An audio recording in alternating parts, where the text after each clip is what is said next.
Good morning students. BA part first year के विद्यार्थी जिनके ऑप्शनल विषय के रूप में फिलॉसफी सब्जेक्ट है, उनके लिए मैं एक और वीडियो लेकर आज उपस्थित हूँ। इससे पूर्व मैंने 3 वीडियो अपलोड किए थे एक ही दिन में, और जिनमें यह समझाने का प्रयास किया था कि फिलॉसफी क्या होती है, और साथ ही जो बीए पार्ट फर्स्ट में 2 पेपर चलते हैं, एक इंडियन फिलॉसफी और दूसरा नीति शास्त्र। तो जो नीति शास्त्र जो सेकंड पेपर है, उसका मैंने हल्का सा परिचय भी दिया था। मैं सोचता हूँ कि दर्शन क्या होता है, इस पर जो मैंने चर्चा की वो अभी अपर्याप्त है। अभी उसमें काफ़ी कुछ जोड़ने की आवश्यकता है। तो मैं आज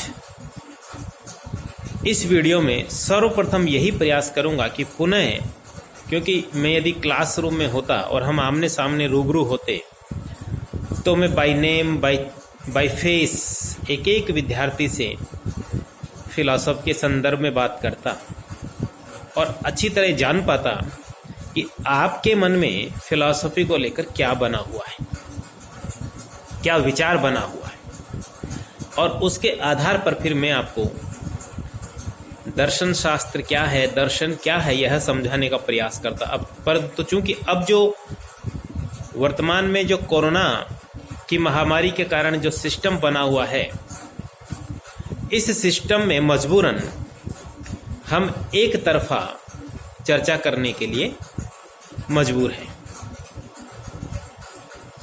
तो अभी आप सिर्फ मैं जो बोलूँगा वही सुनेंगे।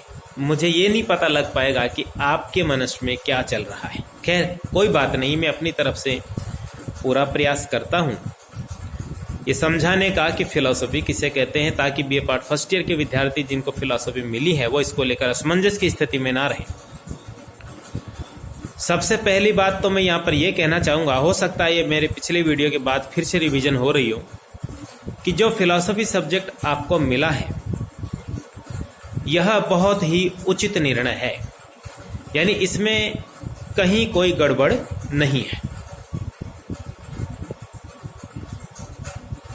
प्रथम दृष्टया आपको ये लग सकता है कि ये क्या विषय है, ये क्या चर्चा करते हैं, किन विषयों पर बात करते हैं। तो मैं आपके इसी द्वंद्व को, इसी अंतर्द्वंद को, इसी धर्म संकट को दूर करने का प्रयास करूंगा। हम 2 दृष्टियों से दर्शन को समझ सकते हैं, एक भारतीय दृष्टि और एक पाश्चात्य दृष्टि। भारतीय दृष्टि में फिलॉसफी को हम दर्शन शास्त्र कहते हैं।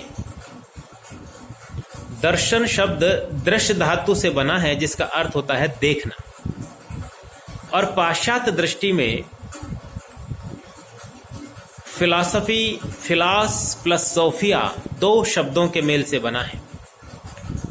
फिलॉस का अर्थ होता है प्रेम और सोफिया का अर्थ होता है ज्ञान।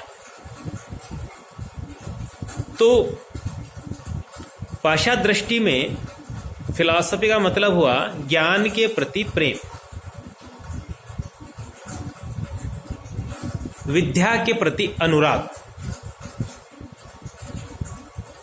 अब यहां इन दोनों दृष्टियों को ध्यान में रखकर कि भारतीय दृष्टि में दर्शन शास्त्र दृश्य धातु से बना, तो दृश्य का अर्थ होता है देखना, और वहां है ज्ञान के प्रति प्रेम।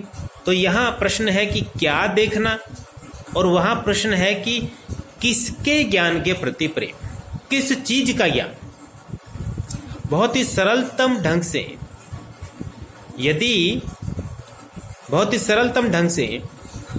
यदि हम इसका उत्तर दें, तो वह है कि सृष्टि के मूल तत्व को देखना, या सृष्टि के मूल तत्व का ज्ञान। अब यहाँ क्या ध्यान देना चाहिए कि दुनिया भर के जितने भी साइंटिस्ट हैं उनका भी मूल उद्देश्य यही है कि वो सृष्टि के रहस्य को सुलझाना चाहते हैं। यद्यपि आज थोड़ा सा विषय बदला हुआ है, एक छोटी सी चीज ने हमें परेशान किया हुआ है, और वो है कोरोना वायरस। आज तमाम दुनिया के बड़े बड़े साइंटिस्ट जो है वो इसका हल ढूंढने में लगे हैं, इसकी वैक्सीन के लिए क्या किया जाए। लेकिन ऐसा कोई महासंकट ना हो तो फिर उस स्थिति में जो मनुष्य की जिज्ञासु प्रवृत्ति है उसको शांत करने के लिए सृष्टि के रहस्य को जानना, ये दार्शनिकों का लक्ष्य है, ये वैज्ञानिकों का लक्ष्य है, ये साइंटिस्टों का लक्ष्य है।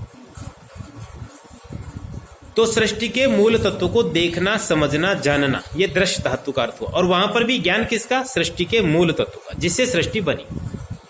तो मतलब क्या हुआ कि जो सृष्टि का अंतिम तत्व है या प्रथम तत्व है, जहां से सृष्टि का प्रारंभ हुआ, उसको देखना, उसको जानना, उसको समझना, उसका ज्ञान प्राप्त करने का प्रयत्न करना, यह दर्शन शास्त्र है। ठीक है। तो पहली सरलतम बात मैंने क्या कही कि जिससे ये संपूर्ण सृष्टि बनी, उसको देखना, समझना और जानने का प्रयत्न करना, उसका ज्ञान प्राप्त करना, ताकि चूंकि मनुष्य इस सृष्टि का सबसे श्रेष्ठ प्राणी है, इस नाते कि उसमें विवेकशीलता, बुद्धिमत्ता पाई जाती है, और वो इसी बुद्धिमत्ता, विवेकशीलता के कारण जिज्ञासु प्रवृत्ति का है, और उसके मनुष्य में अनेक प्रकार के प्रश्न जिज्ञासावश उत्पन्न होते हैं, जिसमें यह प्रश्न भी शामिल है कि सृष्टि कब बनी और क्यों बनी और किसने बनाई और किससे बनाई, क्यों बनाई, कब बनाई, किसने बनाई और किससे बनाई, वो तत्व कौन सा है, क्यों बना रहा है वो। यद्यपि आसान नहीं है समाधान खोजना, क्योंकि सृष्टि इतनी व्यापक है जहां तक एक साधारण मनुष्य की तो कल्पना भी नहीं जा सकती। मैं एक बीच में थोड़ा सा जिक्र कर रहा हूं सृष्टि की व्यापकता का, कि हम जिस ग्रह पे रहते हैं, जिसे हम पृथ्वी कहते हैं, वह हमारी आकाश गंगा का एक बहुत ही क्षुद्रतम हिस्सा है। हमारी आकाश गंगा में लगभग 4 अरब तारे हैं, पृथ्वी उनमें से एक है।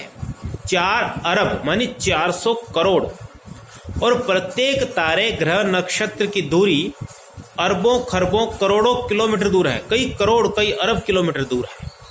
तो ये तो एक आकाश गंगा की बात हो रही है।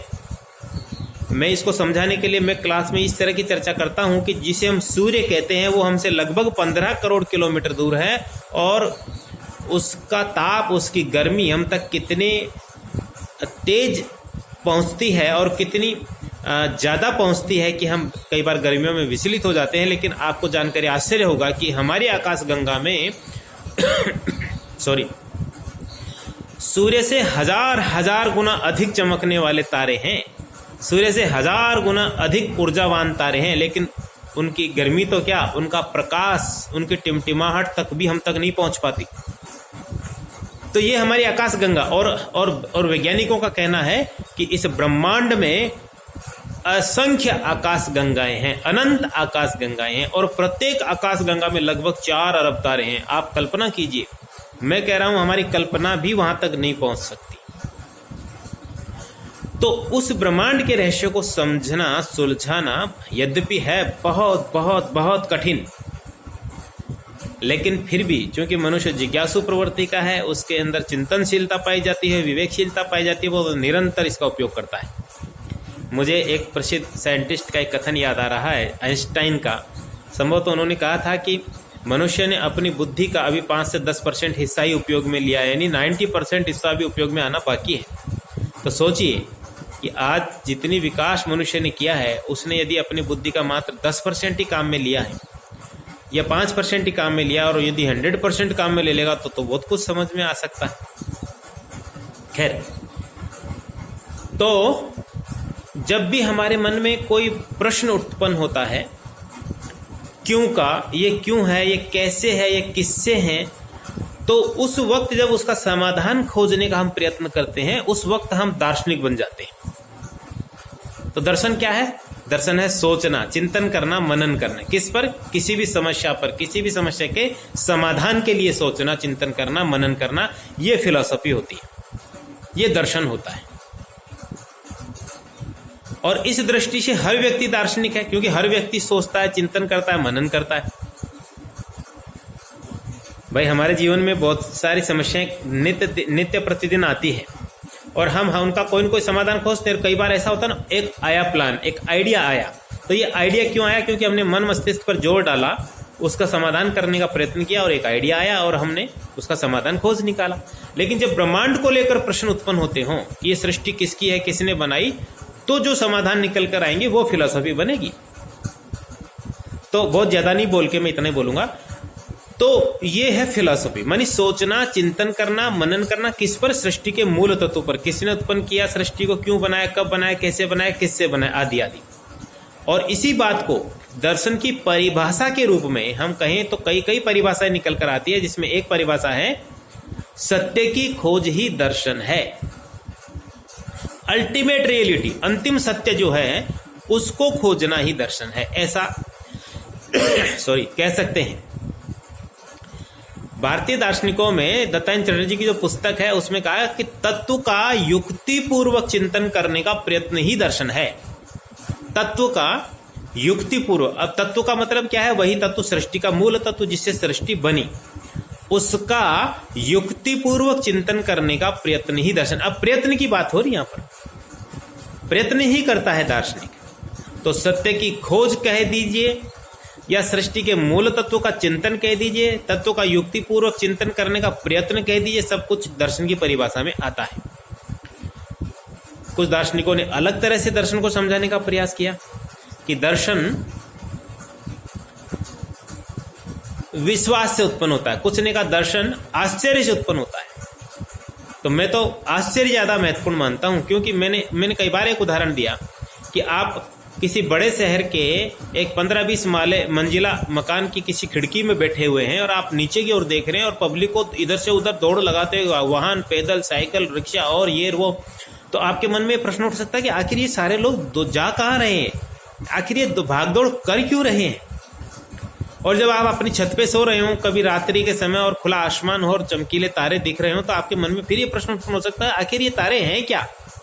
तो इस तरह की जो जिज्ञासाएं हैं, ये जो आश्चर्य हैं, दिन होना, रात होना, ऋतुओं का परिवर्तन होना, गर्मी होना, सर्दी होना, बरसात होना, और हर जगह के वातावरण के अनुरूप जीवों को उनकी शक्ति और सामर्थ्य प्रदान करना। और सोचिए, देखिए मनुष्य की संरचना के बारे में सोचिए, क्या शानदार प्राणी बनाया है ईश्वर ने, या ईश्वर का तो मैं नाम ले रहा हूं, फिलहाल हम अभी चिंतन की प्रक्रिया में हैं।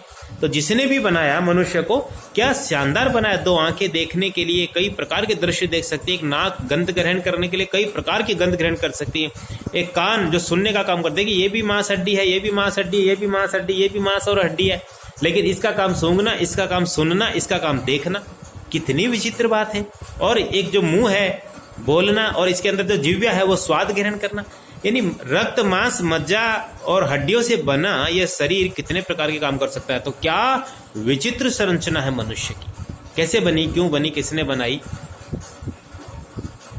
इन सब समस्याओं का समाधान करने का प्रयत्न फिलॉसफी करती है। मैं सोचता हूँ इतनी चर्चा के बाद ये जरूर समझ में आ गया होगा कि फिलॉसफी का अर्थ है चिंतन करना, मनन करना, किस पर? जीवन और जगत पर, जीवन में आने वाली तमाम समस्याओं पर और इस सृष्टि के मूल तत्व पर। दर्शन की 2 भाग हम बांटते हैं अमूमन, एक भारतीय दर्शन और एक पाश्चात्य दर्शन। भारतीय दर्शन में जो हमारे यहाँ भारत के होने वाले दार्शनिकों ने जो चिंतन दिया, वो तमाम दार्शनिक जो है वो एक शीर्षक में आ जाते हैं, वो है भारतीय दर्शन। और भारत के बाहर यद्यपि वर्गीकरण और भी किया जा सकता है, लेकिन वेस्टर्न जगत में जो चिंतन हुआ उसको हम पाश्चात्य दर्शन कहते हैं।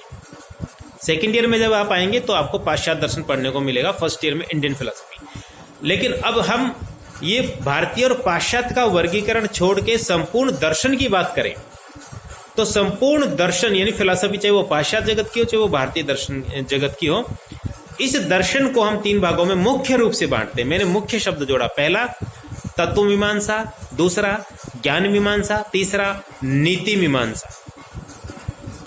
तत्व मीमांसा में हम सृष्टि के मूल तत्व की बात करते हैं, ध्यान से सुनिएगा, एपिस्टेमोलॉजी, मेटाफिजिक्स मानी तत्व मीमांसा, जिसमें हम सृष्टि के मूल तत्व की बात करते हैं कि सृष्टि किस मूल तत्व से बनी, वह मूल तत्व एक है या एक से ज्यादा, और उस मूल तत्व का स्वरूप क्या है, और एक से ज्यादा है तो उनमें आपस में संबंध क्या है, यह है तत्व मीमांसा। दूसरी शाखा है ज्ञान मीमांसा, कि जो सृष्टि का मूल तत्व है उसका ज्ञान कैसे होता है, ये है ज्ञान मीमांसा। और ज्ञान का स्वरूप क्या है, ज्ञान उत्पन्न कहाँ होता है, और जो ज्ञान हमें प्राप्त हो रहा है उसकी प्रामाणिकता कितनी है, और हमारे ज्ञान की सीमा कितनी है, लिमिट कहाँ तक जान सकते हैं। और तीसरा जो है वो है नीति शास्त्र, जो मैं पढ़ाने वाला हूँ आपको बीए फर्स्ट ईयर में। जो सेकंड पेपर है उसे हम नीति शास्त्र का नाम देते हैं। तो दर्शन की 3 मुख्य शाखाएं हुई, तत्व मीमांसा, ज्ञान मीमांसा और नीति शास्त्र या नीति मीमांसा। नीति मीमांसा में हम शुभ क्या है, अशुभ क्या है, उचित क्या है, अनुचित क्या है, क्या करना चाहिए, क्या नहीं करना चाहिए, मनुष्य के जीवन का लक्ष्य क्या है, मनुष्य का कर्तव्य क्या है, क्या अच्छा है, क्या बुरा है, क्या प्रशंसनीय, क्या निंदनीय, यानी मनुष्य के कर्म, मनुष्य के चरित्र और मनुष्य के आचरण का मूल्यांकन करने वाला जो विषय है वह है नीति शास्त्र। मनुष्य के कर्म, चरित्र और आचरण, कि यह चरित्र अच्छा है, यह कर्म उचित है या अनुचित है, आदि आदि का जो मूल्यांकन करते हैं वह है नीति शास्त्र। ठीक है, तो 3 प्रमुख शाखाएं दर्शन की हुई। इसको थोड़ा सा मैं और आगे बढ़ाऊंगा अगले वीडियो। तब तक के लिए जय हिंद, जय भारत।